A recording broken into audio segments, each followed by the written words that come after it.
Well, Democrats prevailed in Pennsylvania last night. John Fetterman defeated Dr. Oz in the state's Senate race, and Democrat Josh Shapiro will be the state's next governor, victorious over challenger Doug Mastriano.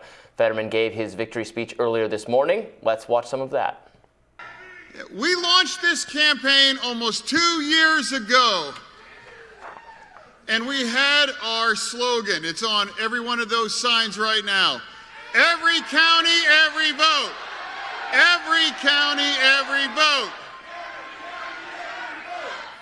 And that's exactly what happened. We jammed them up.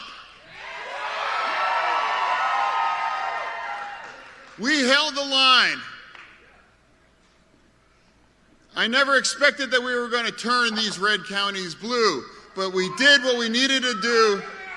And we had that conversation across every one of those counties. And tonight, that's why I'll be the next U.S. Senator from Pennsylvania.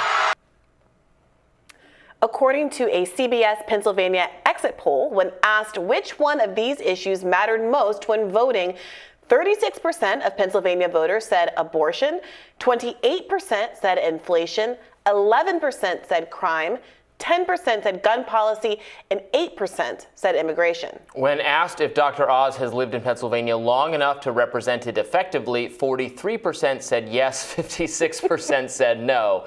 And in response to the question, is Fetterman healthy enough to represent Pennsylvania effectively, 49% said yes, 48% said no. Joining us now to weigh in on these wins is Hill political reporter Julia Manchester.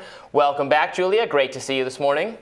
Great to see you, Robbie. Thank you. All right, so where is your head at? Obviously, we are not seeing the red wave that some anticipated to nearly that extent, and the kind of indicative race there is Fetterman did prevail over Dr. Oz, albeit by a very, very close margin. What are your takeaways from the race? Yeah, so first of all, I'm surprised that we found out Pennsylvania as early as we did. We know that Pennsylvania has a law where they can't start counting those early vote ballots until Election Day. So a lot of us watching the race, we're expecting to find out on Thursday or maybe even Friday. So the fact that it was called very, very early Wednesday morning was definitely surprising and probably shows how incredibly, how Fetterman was able to handedly defeat Oz. Now, obviously, it was relatively close, but Oz has called Fetterman to concede. Fetterman appears to have very clearly won. But, those exit polling issues on abortion and the top issues are fascinating. And I think that once again comes down to the Fetterman campaign's argument of campaigning on that issue of abortion, obviously across Pennsylvania, but particularly in Philadelphia's collar counties, those counties that are outside of the city, surrounding the city. Very much held a lot of rallies focusing on the issue of abortion, ran a lot of ads on abortion in those areas, and it really appeared to help boost Fetterman. But I thought it was also notable that Fetterman also talked about in his victory speech about the fact that he went to very red counties and red areas of the state. And that's something that his campaign touted as well throughout the cycle, talking about how he drew crowds of over 100 in places like Johnstown, for example. So the Fetterman campaign, very successful this morning, Oz conceding. And I think that's a good sign for Democrats going forward as we wait for other results out of states like Nevada or Georgia. Obviously, those are different environments in those states, but it's a good sign for Democrats flipping a seat. Yeah, I think the point you just made about Fetterman being very visible and campaigning all across the state is an important one, because I got to come back to this poll number here. When asked if Oz has lived in Pennsylvania long enough to represent it effectively, only 43% said yes, 56% said no. Some people might have said Fetterman talking a lot about how Oz was an out-of-towner, all of the gaffes about not being able to pronounce the local grocery store and crudité and all of that might have not added up to a lot. But I gotta say, these Pennsylvania voters watching these Philadelphia sports teams over the last couple of weeks, they're a different kind of breed, and it seems like that had more of an effect than people might have thought. What do you make of the conversation we've been having over the last couple of weeks about what the impact of the debate was going to be, and of course Fetterman's presentation after having had the stroke in the last days of the primary? Yeah, well, Brianna, you're obviously absolutely right based off of those exit polls. And I think the Fetterman campaign was smart to take advantage of that early on in the campaign. You know, after John Fetterman had his stroke, and we saw that the general election solidify between him and Oz after the Republican and Democratic primaries, the Fetterman campaign immediately pounced on the residency question with Dr. Oz and continued to make it an issue over and over and over again, whether it was in an ad, in a meme, in a rally. They drilled it into voters' heads, and that's very important here. You know, it could have been something they glossed over, but the Fetterman campaign chose to make it a central part of their attack messaging against Oz, which obviously helped. You know, in terms of the debate, you know, there were a lot of questions as to how that would play, and there were a lot of criticism, even among Democrats, that Fetterman debated, and there was a lot of worry about how that would impact the race. But the debate did end up taking place pretty late in the game, October 25th. So by that time, early voting had happened, meaning much of the Democratic base had probably already gotten out. But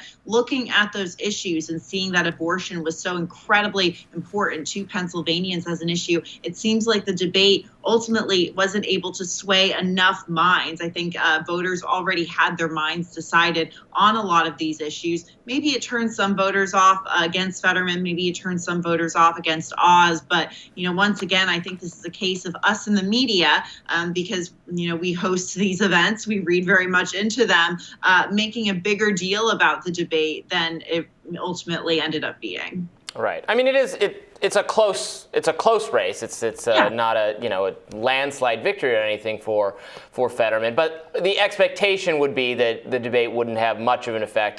This one was notable because, in my view, the performance was because of his medical situation, just so right. But this wasn't the last time people saw him. I think this is the thing. I remember I mentioned this last week. Again, sorry, I've obviously been watching a lot of these Philly sports teams, but while watching the game and seeing all the advertisements that came through, I was reminded that this is the last pitch. This is the last, pun intended, this is where a lot of people are going to see him last, not have that impression of the debate, but to see him in these more edited clips where he is speaking normally and is wearing his hoodie and seeing like the approachable guy that people know and love from the state. Mm. You know, we should bring up the effort. Like Josh Shapiro, the successful Democratic gubernatorial candidate, wanted an opponent like Doug Mastriano. In the same way, I think spent some money, one of those campaign situations to get Republicans to pick that guy that went on in some of the races. That tactic looking pretty effective, no matter what you might make of it, given that some of these harder right candidates really came up short in a lot of races. True or not? Yeah, not just in Pennsylvania, but potentially in Arizona. Look, there was a lot of criticism among political observers and even Democrats of Katie Hobbs' campaign for governor in Arizona and the fact that her and Kari Lake were running so tightly. But now it seems at this moment in time, and this could change because results are still coming in, Katie Hobbs is leading Kari Lake, and Kari Lake is very much in the same mold in a way as a Doug Mastriano, except she was able to garner more support in Arizona. So the threat of someone like Kari Lake to Democrats was much more real in a state like Arizona than it was in Pennsylvania. Another hard right candidate, or incumbent, I should say, who I'm very shocked about this morning that she's not doing as well as we expected, was Lauren Boebert in Colorado. She is very much running very, very closely with her Democratic challenger. That is a solidly red district, so it is very surprising that she is very much playing defense this morning. Yeah, some of these wild Trump-like characters, it's not attractive to, it's attractive for the Republican base. It's not attractive in these general elections. I mean, we're learning that lesson over and over and over again. Julia, thank you so much for joining us this morning, for making time for us. We know you're quite busy. We'll see you again soon. Thank you. And more Rising, of course, right after this.